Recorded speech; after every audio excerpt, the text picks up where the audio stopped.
আস্তে আস্তে আসুন এবং কীর্তন করুন ভগবানকে একটা কীর্তনের কত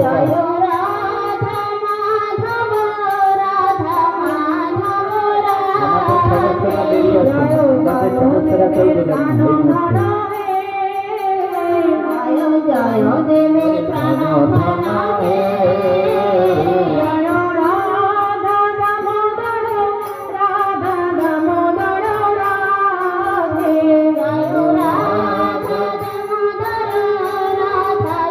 হরে কৃষ্ণ ধূমপান করবেন না দয়া করে হাতে পায়ে ধরে